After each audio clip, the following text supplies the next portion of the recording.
What is going on, guys? It's Mattoon from America's God Balls, and today I wanted to quickly go over what I think are the best and the worst moves of the 2017 NBA offseason. So without any further ado, let's get right into it. We're going to kick it off with the worst. So Tim Hardaway Jr. signed a 4-year deal worth $71 million with the Knicks. It's kind of ironic because the Knicks traded away Tim Hardaway Jr. in 2015 for Jerian Grant, who has basically been a bench warmer / D-League player his entire career. Anyways, the Knicks welcomed back Hardaway, prompting much confusion over the league. As a restricted free agent, Hardaway's old team, the Hawks, had the right to match the offer, which they immediately declined. The Knicks' strange decision led one NBA executive to say, and I quote, "I don't even know who they were bidding against." If you guys have seen one of my previous videos, I dig deep into why the Knicks have turned themselves into one of the most dysfunctional franchises in the NBA. I'm just going to leave it at that. I can't really talk about the Knicks without getting annoyed, so... Next up, we got Otto Porter Jr., who signed a 4-year deal worth $106 million to stay with the Washington Wizards. After posting career highs across the board last year, Otto Porter saw his value peak at perhaps the perfect time to be valuable in the NBA. Porter cashed in, netting that unreal $106 million after Washington chose to match an offer sheet from the Nets. So why is this one of the worst contracts in the offseason, you might ask? Porter is a young, solid player who's an above-average defender as well as a sound and productive offensive player. The issue I have with this deal is the future of the Wizards' payroll. With Beal and Wall both getting max deals in the last year, the Wizards are well into the luxury tax this upcoming season. The Porter deal ensures the Wizards will remain in the luxury tax next year and will pay an astounding $107 million to just 4 players under contract in the 2019-2020 season. I wouldn't have an issue with this if the Wizards were a team in the heat of a conference race, but as their roster stands, they're simply not good enough, and the Otto Porter deal ensures they are handcuffing any future flexibility they might have had. Next up, we're going to head to Los Angeles, where the Clippers locked up Blake Griffin on a 5-year deal worth $173 million.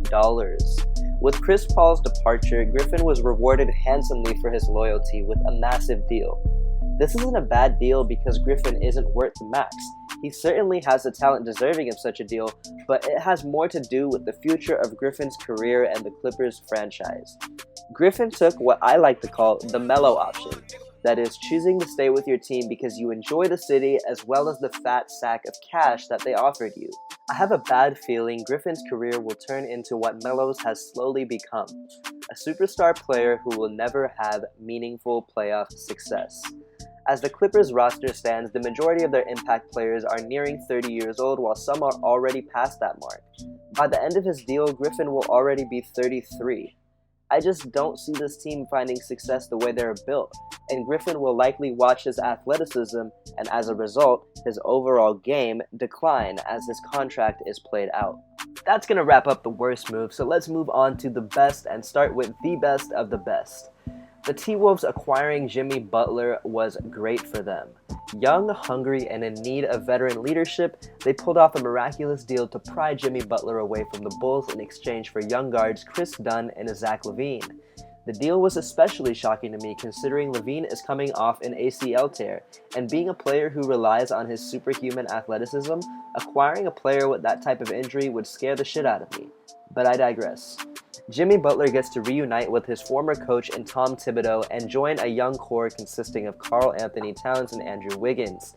The trade diversified the skill set of the young Timberwolves, adding a ton of defense and veteran leadership without sacrificing anything on the offensive end.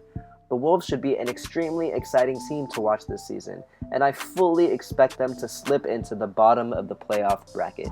Speaking of players reuniting with former coaches, Gordon Hayward got to do just that by signing a 4-year, $128 million deal with the Boston Celtics to play for Brad Stevens, which I'm sure the coach is pretty psyched about. I mean, just look at him. Hayward's signing with the Celtics may have just saved the Celtics core that Danny Ainge has put so much work into building. And acquiring Hayward through free agency, the Celtics can take a breather after whiffing on Paul George and Jimmy Butler.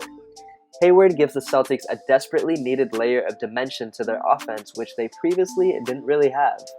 Though coach Brad Stevens is a brilliant playmaker, the Celtics would often stall when the team would rely too heavily on Isaiah Thomas leading a predictable offense. Adding Hayward as a solid playmaker who can provide versatility on both ends, hopefully propelling the Celtics to the next level. Next up, we got Serge Ibaka, who re-upped with the Raptors on a 3-year deal worth $65 million. In one of the less publicized but definitely scrutinized deals, many thought Ibaka was overpaid for his services in the Six. The way I see it, there are exactly 0 non-max players in the NBA that can provide rim protection on defense while simultaneously stretching the floor on offense with great shooting percentages. As this current deal only takes Ibaka to age 30, the Raptors should have an extremely reliable and productive third option to DeMar DeRozan and Kyle Lowry for the next 3 years. Last but not least, we will head to Los Angeles one more time, this time joining the Lakers as Kentavious Caldwell-Pope signed a 1-year deal worth $18 million. Unlike previous free agency periods for the Lakers, there wasn't an immaculate pressure on the front office to make a big free agent splash. With a young nucleus of tremendous talent, the Lakers just needed to fill some spots with some dependable players who would mesh well with their young talent on and off the floor. With the acquisition of KCP, the Lakers fill a massive hole at the shooting guard position and acquire the services of a great two-way player.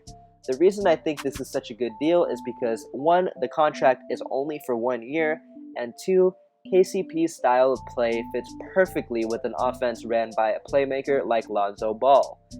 And who knows, if all goes well next year, KCP may never want to leave LA. If you did make it to the end of the video, I wanted to thank you so much for watching. If you enjoyed the video and feel like doing me a solid, it would mean a lot if you liked the video or subscribe to my channel.